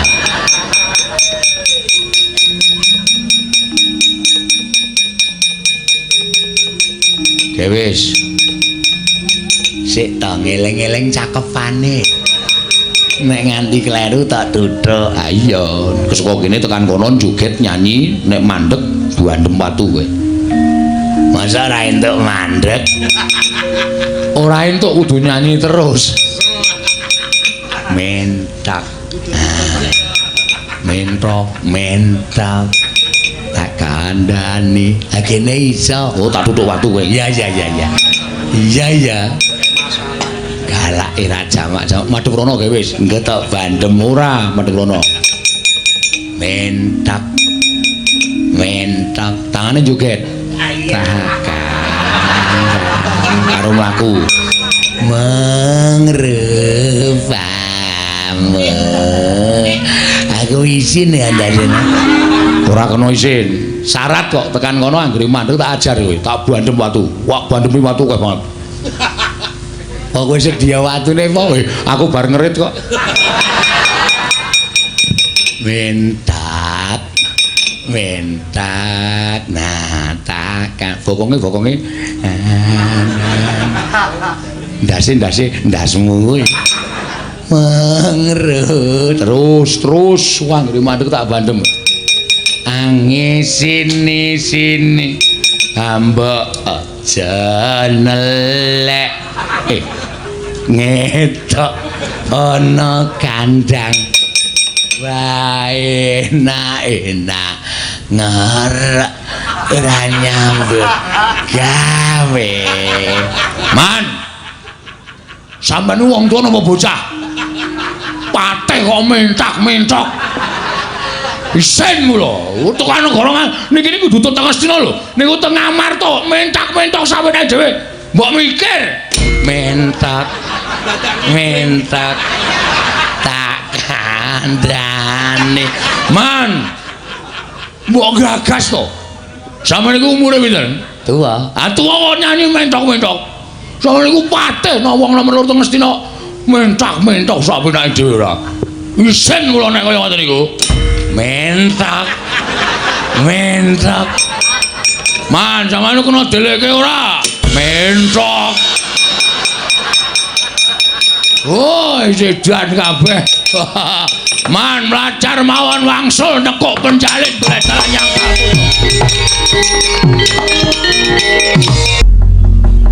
Kurawa nyedhaki negara Ngamarta. Iya. Mula aku ora wis matur karo Kakang Garwaca to. Sak tindake Siwa Ngamarta kowe karo aku dititipi negara. Iya. Aja nganti lirwa ya Kang, ya Dimas. Ora bakal bali marang Pringgondani yen durung ana keterangan kundure besok apa. Pepunden Pandhawa bagus. Aku ya ngono. Ora bakal ninggal negara Ngamarta yen durung ana keterangan kundure sok kapan pepundenku para Pandhawa. Ayo Kang, dirondani meneh negara Ngamarta sing bibit. Aja nganti ana ing Marorja saka Solo selaning Garut. Mengko mundhak kowe karo aku nampa dukaning pepunden Pandhawa. Hayo Dimas Antasena. Aku tak ngrondani lumantar Dirgantara. Ya, sewang-sewangan Kakang Garwaca. Larati sawesis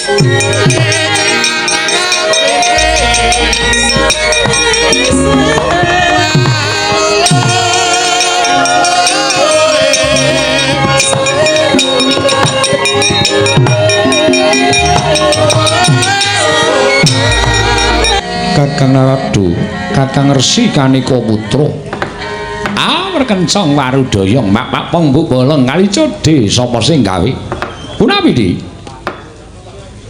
ulun ngutus kalawan Kakang Narada supados tedhak wonten Praja Ngamarta ingkang migati amboyong dhateng wayah ulun pun Darma Kusuma nanging teka menika Werkudara Janaka tuwin kembar ingkang paduka larapaken dhateng yang kerayipun Manikmaya dalah saya lupa diagung pangaksami estunipun kula sampun matur utawi sampun prapta wonten ing Garing Amarta lan paring pangandikan lawan wayah ulun pun Darma Kusuma nanging ewadene nalika semanten ingkang paring pangsulan dhateng ingkang ngraka ing Sidi Pangdaludan inggih menika pun Werkudara tumunten Werkudara sagah minangka dados wakilipun Darma Kusuma sowan dhateng Paduka Adi Pramesti Bathara Guru mila tadah wadana di sewu lepat diagung pangaksami samangke ingkang kula boyong mboten kok Puntadewa nanging Werkudara Janaka tuwin kembar ingkang minangka dados wakilipun Puntadewa mekaten Kakang inggih ning kula suwun ngatos-atos lho Di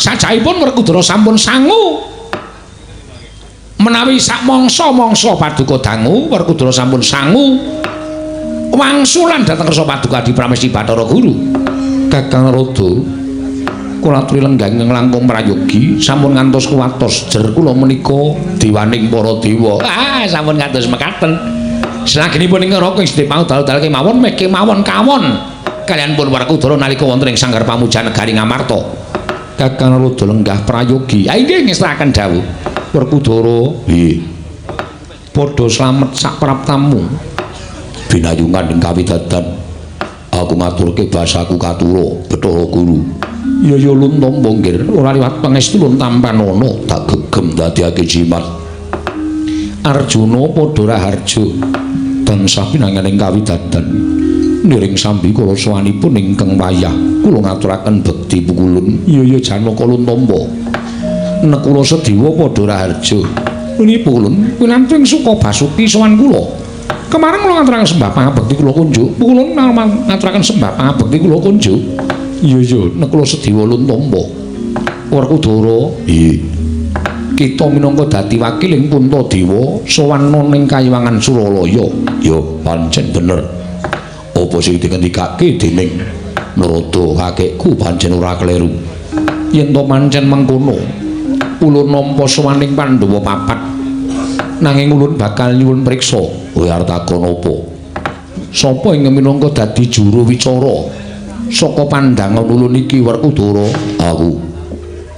aku ingin dadi juru wicara mula wektu dina iki paringa dawuh kowe arep takon perkara apa aku bakal wangsulan nanging sadurunge aku menehi wangsulan guru kakekku rembuku iki bakal tak omah-omahi dhisik nggonmu menehi pitakonan karo Werkudara aja linambaran rasa gedhing keburu sengit merga yen mun menehi pitakonan karo Werkudara mbok lambari rasa sengit nadyan nggonku wangsulan mau sak temene bener bisa uga mbok enggokake dadi salah semono uga semalike mula yen bener benerno yen salah salahno aku ora apa-apa Werkudara nggih ulun ora bakal nyelaki apa kang dadi atur kita yen pancen atur kita bener ulun bakal benerake nang yen atur kita mengko luput ulun uga bakal ngluputake yo aku manut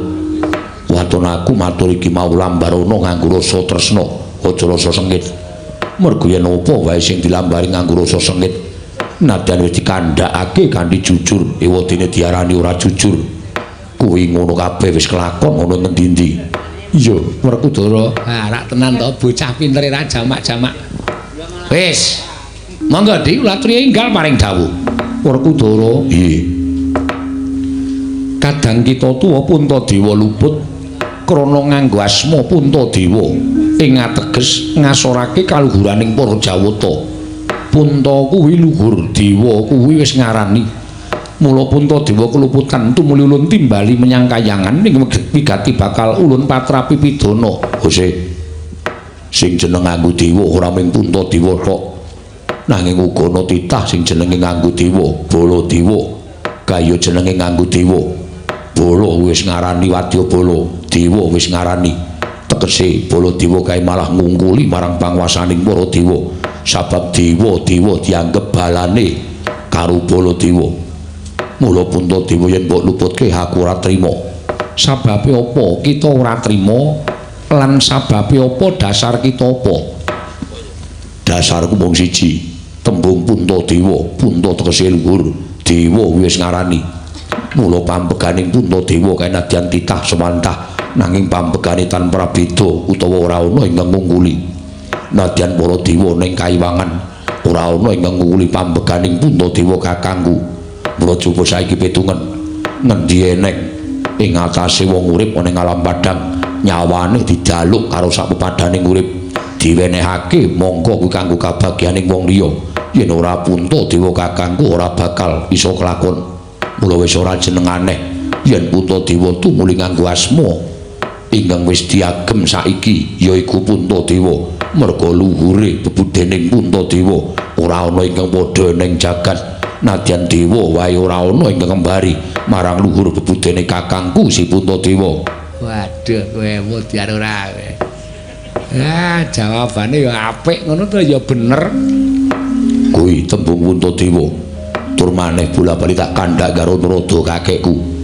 Kena ngopo dewane lagi ngluputke saiki? Kok ora biyen duk nalika Babu Kunti lan Pandhu bapakku menehi jeneng Puntadewa karo kakangku.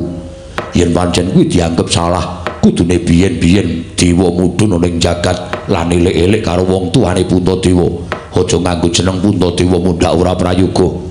Ning sabab apa ning ngluputke lagi saiki? Wah, mesti eneng dom sumuruping banyu.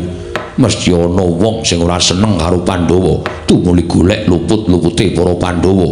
Klebu lupute kakangku Puntadewa, diluputke merga nganggo jeneng Puntadewa. Waduh, pripun Di? Nggih Kakang. Inggih pripun? Kok ajeng kendel menika pripun kok gembos niku pripun? Werkudara wangsulane ya sarwa bener ngoten kok. Nggih Kakang, tasih wonten pitakonan. Ha iki monggo dipun tangletaken.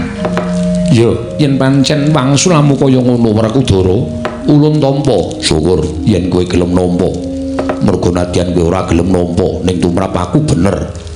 Tumrap kowe luput mangsa baranga nggonmu metung. Perkara wangsulan iki bener lan lupute tak pasrahke karo sing gawe urip. Merga tumrap Werkudara bener ing jagat kuwi bener telu. Benere dhewe, bener bebrayan lan bener sejati. Benere dhewe kuwi wong liya ora bener ning bener tumrap aku.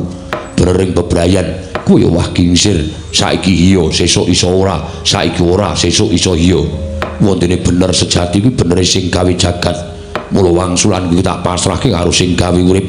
Yen pancen luput, Werkudara saguh nampa pidanane. Yen pancen bener tumraping sing gawe urip, tumrap aku wis dadi pemarming atiku.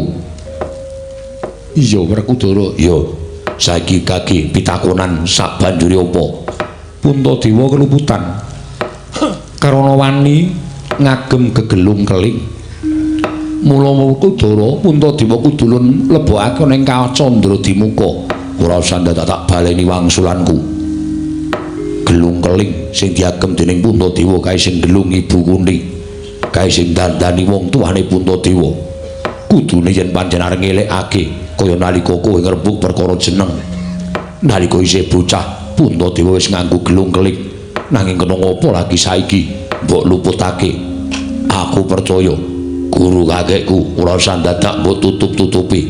Dina iki pancen ana menungso sing munggah ning kayiwangan, mbuh menungso, mbuh dewa ingkang ora seneng karo para Pandhawa. Wekasan golek lupute para Pandhawa sing diluputke barep kakangku. Ora usah dadak kowe selak. Yen kowe jujur, tegese kowe netepi darmane dewaning para dewa. Yen kowe ora jujul, muga-muga mandya ucape Werkudara. Kowe dadi dewa sing pulasan, dadi dewa sing ora ana nyatane babar pisan. Werkudara, Piye? nadyan wangsulanmu kabeh bener, nanging tetep kita bakal nampa paukuman. Merga tumrap aku Puntadewa tetep luput lan kita tetep minangka dadi wakiling Puntadewa kudu nampa paukuman saka panjenengan ulun. Yo, aku ora bakal wegah. Aku ora bakal silak. Ternyatane tak gawe yo dadi wong bener. Tak wangsul ana pitakonmu nanging nyatane ku wis linambaran rasa sengit karo Puntadewa. Nadyan kabeh wangsulanku bener, tetep wae Puntadewa bakal nampa paukuman. Mula Werkudara sing dadi wakile. Aja ketanggungan Bathara Guru yen arep matrapi pidana karo aku sak sedulur. Aja mung pidana entreng-entrengan ning babar pisan pidananen sing abot Werkudara. Werkudara piye ta? Kita kok malah njaluk dipidana sing abot ki piye? Rada kakekku ora usah melu-melu, iki perkaraku. Yen pancen kita njaluk dipidana ingkang abot, apa ingkang kita pilih? Yen keparengake aku cemplungno ning kawah Candra Dimuka. Werkudara!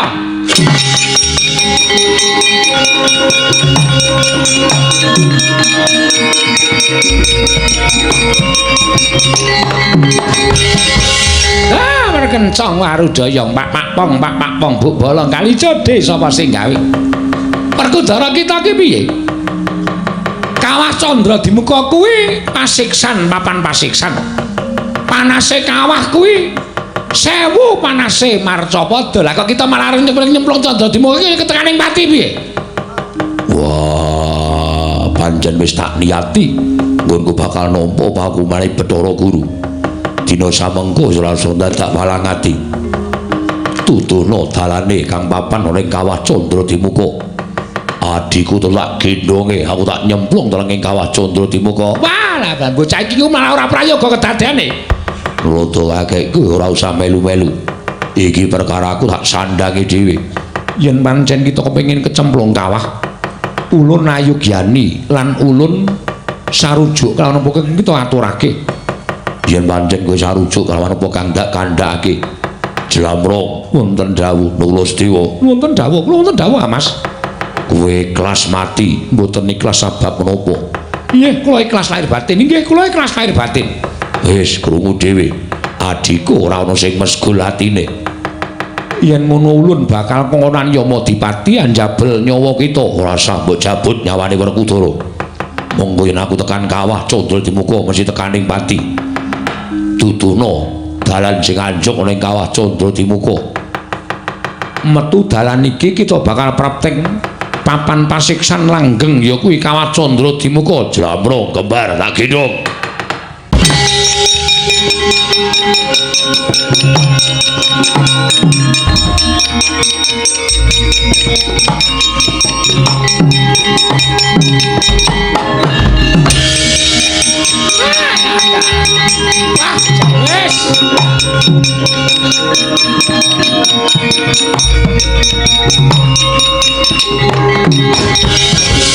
Wah, berkencang warudaya pak pendika nika pripun tadi? Lah namung nampi wadulipun Durga kemawon katumuli panjenengan menika mentala dhateng pun para Pandhawa. Monggo menika Pandhawa sekawan. Pandhawa nika sampun kira dados utusane ngadil manglurah satru murka ing tumanduk wonten ing jagat raya damel tentreming jagat. Tuwin damel rukuning para titahing mapan wonten ing Marcapada. Lah kok malah Werkudara dipun cemplungaken wonten ing kawah Candra Dimuka menika dados pundi? Kakang Rada menika sampun dados pilihanipun Werkudara. Kula kinten menika sampun trep tuwin pas menawi Werkudara tumuli manjing telenging kawah Candra Dimuka. Menawi wonten menapa-menapa kula mboten tanggung lho, Dian.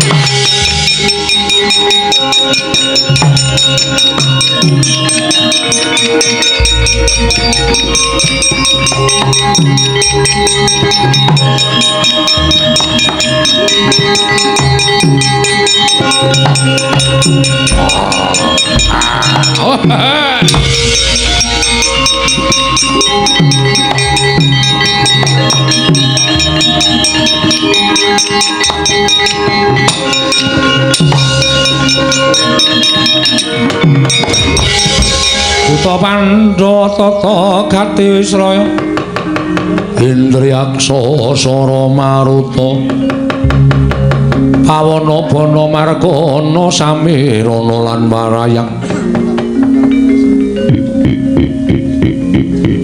Gedhe tenan suarane. Wah, gedhe tenan suarane. Lambene dadak dicontrong. Bujelek-bujelek iblis lanat padha cik-cikan. Cik-cik. Ana wujuding yaksa ya sapa Dewa Amral aranku. Dewa Amral Dasar para nyata. kita Dewa Amral. Panjenengan nika kok pangling to Di. Lah to to. Dulure papat nyemplung kawat candal di muka. Lah sing barep ora trima. Kita Puntadewa. Ya dasar para nyata. Bathara Guru rambalekake dulurku papat cacahe. Wo kayangan tak gawe sungsang bawana bali.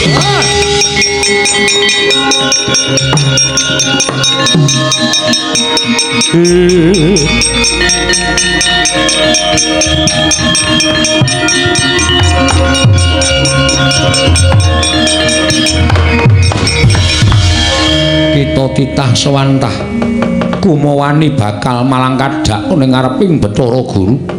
Apa kelakon ulun bakal paring pidana kelawan jeneng kita. Ayo. Dulurku mbok cemplungke kawah ora luput ora kleru. Aku kakangne ora trima. Kita apa kepengin nuga sirna margalayu Yen pancen iso nyirnake aku gage sirnakno. guntur geni guntur angin sirnakno Dewa Amral.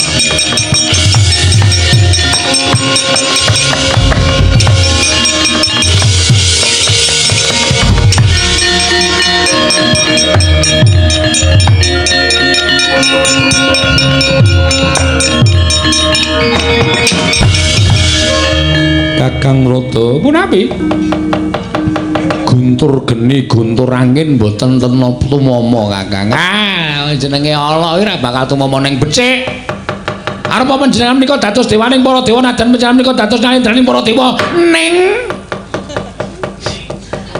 mboten badhe panjenengan saged ngasuraken dhateng yaksa menika. Wong yaksa menika dasare ngadeg wonten ing bebener panjenengan wonten ing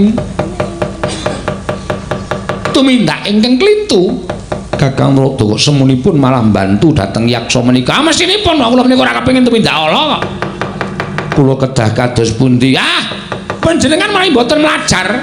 Buta nika mesti ngamuk.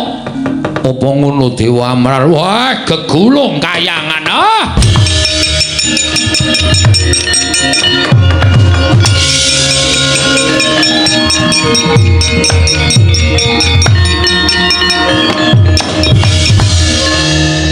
Bathara Narada kok ora mlayu. Aneh-aneh. Ya ini adem Raja Mak kok kon mlayu-mlayu. Malah angin masuk cilaka.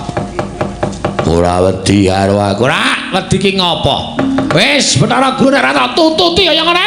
Tuman wae. Mandhek kowe Bathara Guru.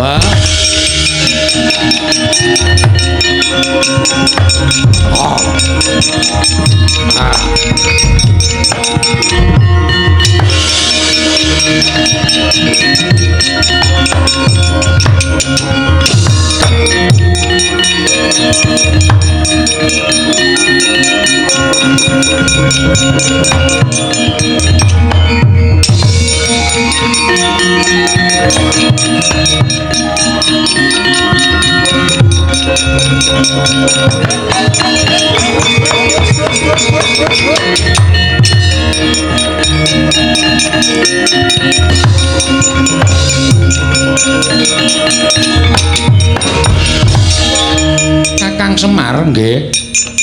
Saka ngendi Kakang? Kula niku jane arep sowan teng negara Ngamarta. Ning kok suwung sing lenggah teng rika ming anak-anak Pandhawa. Ndara Antasena ngendikake nek sinuwun Prabu Darmakusuma Minggah kayangan nututi rayi-rayine sekawan. Lho. Adhiku Pandhawa munggah ning kayangan. Lho. Tak cocok lho kowe. Kene muni lho kok ono muni lho. Kula niku mung ngimbangi men padha-padha le. Kaget. Nggih. Kula dhewe mboten ngerti napa to sababe. Lah kok dadi Pandhawa minggah dhateng kayangan. Kakang Semar. Kakang Ismaya kuwi dewa. Mula tak jaluk kanthi banget perkara iki didom loro gaweane. Didom pripun? Kakang Semar munggah ning kayangan, aku tak mapno ning kene mbok menawa ana apa-apa ing dumadi. Andom damel. Iya Kakang Nayantaka.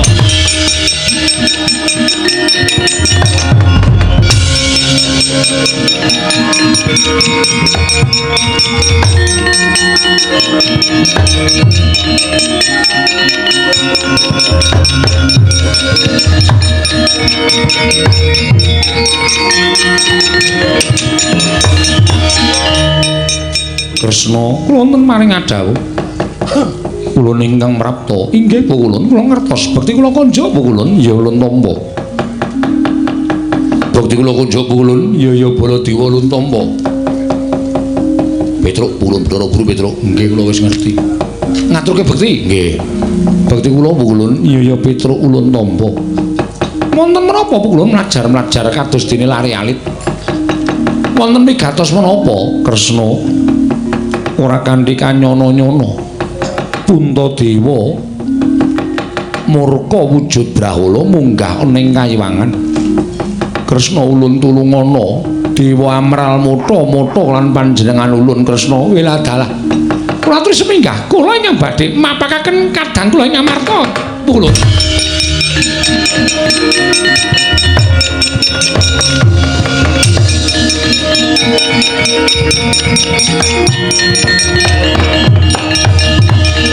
Koko Prabu? Nggih. Menawi ngaten sampun cetha bilih sejatosipun kayangan wonten perkawis ketitik kadang kula Yai Prabu Darmakusuma minggah wonten ing kayangan kanthi wujud yaksa. Kula kinten menika wonten perkawis ing Panduk dhateng kayangan ngembet dhateng kadang-kadang kula para Pandhawa. Iya, lha terus karepmu piye? Menawi Yai Prabu Darmakusuma dumugi mriki wujud yaksa badhe kula kembari. Lho, apa kowe iso wujud buta? Lho, kula aturi mlesani.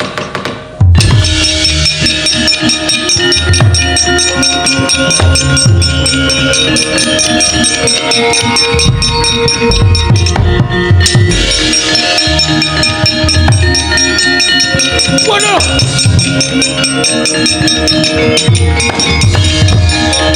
Wedian Sinuwun Ndarawati iki nek wah iso dadi semene to. Wah, la elok. Wah, lagi iki aku weruh. Wah, gedene Raja Jamak-jamak. Gedhe ngendi lagi kula? Mbah, ora caturan. Putra macem-macem ora. Idro, Nun, minggiro. ajeng tindak pundi? Aku tak methuke Yai Prabu Darmakusuma. Terus arep tak jak ngrusak kayangan. Loh, Ya ben, pancen wis dadi niatne ora cara kaya ngene. Pukulun Bathara Guru ora bakal kapok, Petruk. waduh cilaka, monggo mawon, monggo mawon.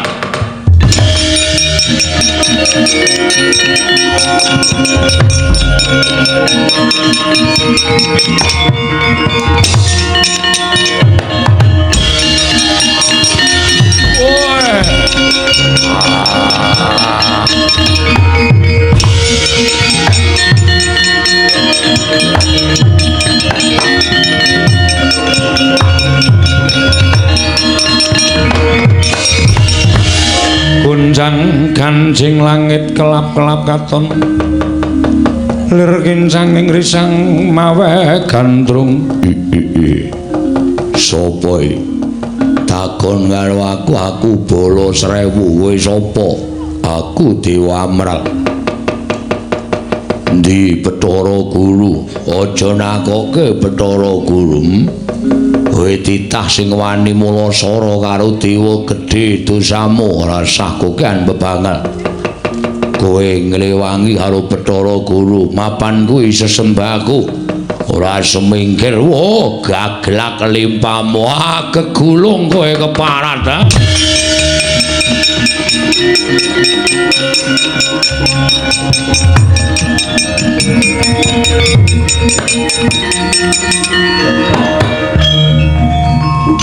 Wah, alon-alon wae.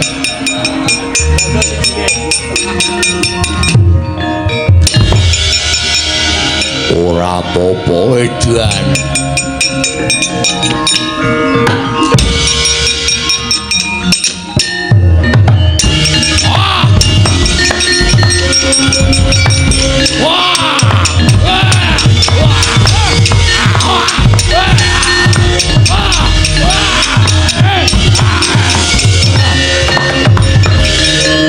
Rame nggih perang. para penonton kula aturi mbayangke piyambak-piyambak. Menawi dipun lampahaken jelas boten kiyat. Gulung ginulung cokot cinokot jawil jinawil cetot cinetot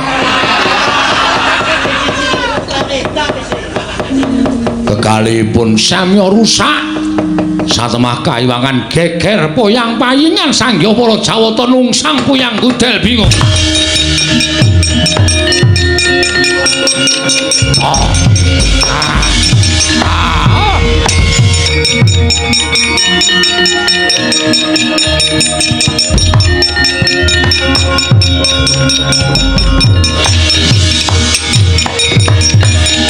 Manganjur lakune ngangin gugur anggrane ngarga kura-kur neta kagiri-giri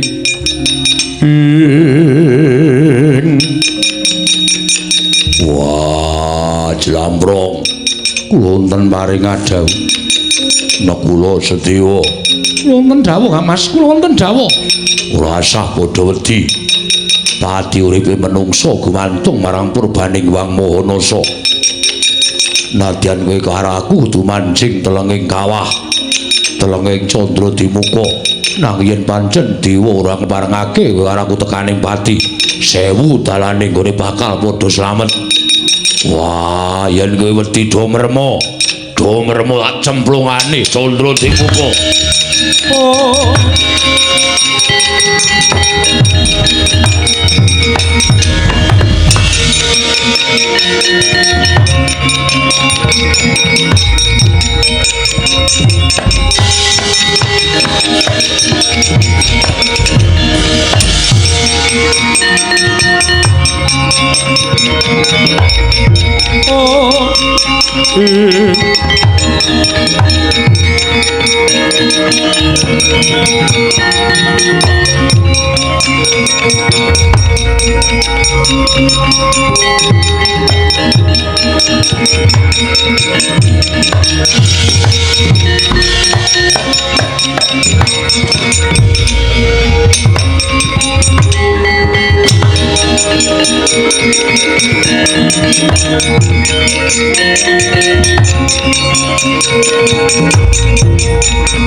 Wah,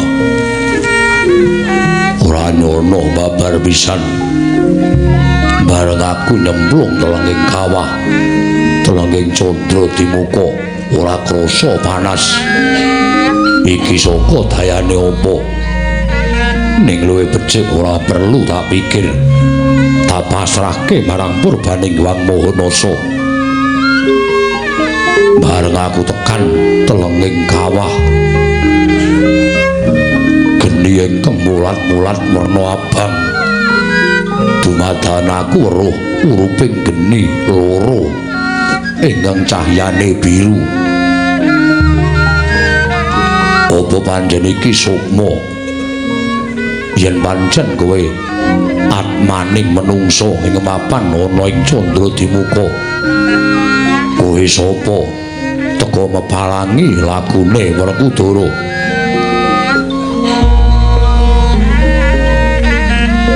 Anakku nggih Werkudara memper sira ora sumurup lawan panjenengan ingsun jernyatane wis ora wantah wujud menungsa nanging mung kari wujud atma ingkang nampa pasiksan ana jroning kawah candra dimuka.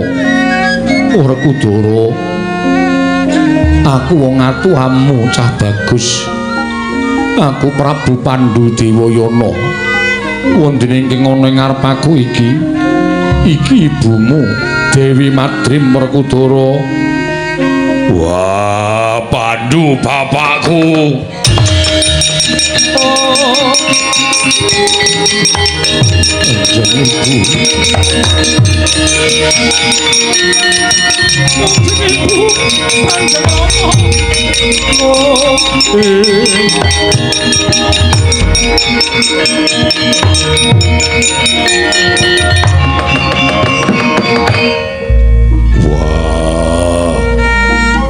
aduh bapakku,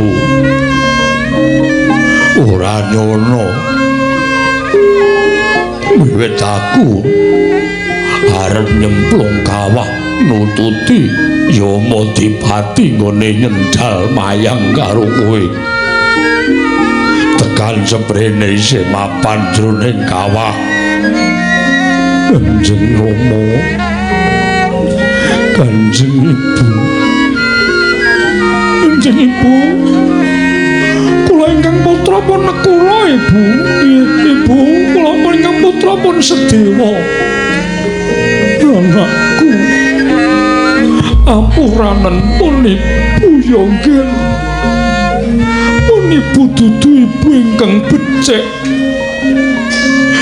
Aku ora iso ngulawentah kelawan kowe. Janaka wonten dawuh Werkudara Abu Madri mapa aku ngaturke panuwun Yonggel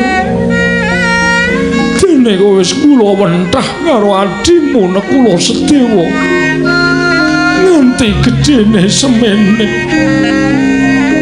Kanjeng Ibu, sedaya sampun dados kewajiban kula. Wah, pundi babu sing gedheke karo Nekula Sedewa lan uga tak mong karo Barep lan karo Janaka. Wis nggih, ora perlu kedawa-dawa. Werkudara, apa to sababe dene sira prapteng ana ing kawah Candradimuka? Mara gage matur marang pun Rama.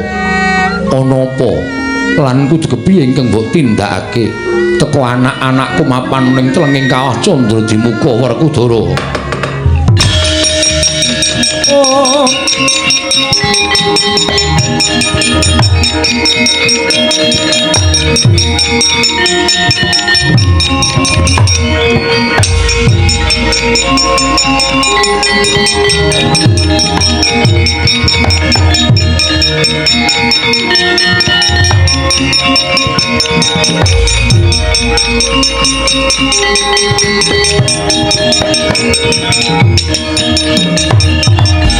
Kakang Semar piye? Teka kula dipun glandhang prapta wonten ing kawah. Kayangan wis rusak. Merga pengamuke buta loro. Kae mau janjane ora kok perkara kepiye-kepiye ning pancen kowe kudu ngunduh wae ing pakarti. Apa sing mbok tindake trumrap daraku Pandhawa? Saiki kowe nampa undu-unduane kayangan dirusak karo buta loro. Sedaya sampun bubrah slangkrah mboten kanten-kantenan. Iya, merga kuwi kowe nandur winih sing ala, tukulane ya mesti bakal ala. Inggih, Kakang Semar. Lajeng sinten ingkang saged mrawasa dhateng yaksa kalih menika? Kowe njaluk tulung karo ndara-ndaraku Ndara Werkudara, Ndara Janaka, Ndara Nekula Sedewa. Kuwi sing iso mitulungi Bathara Guru.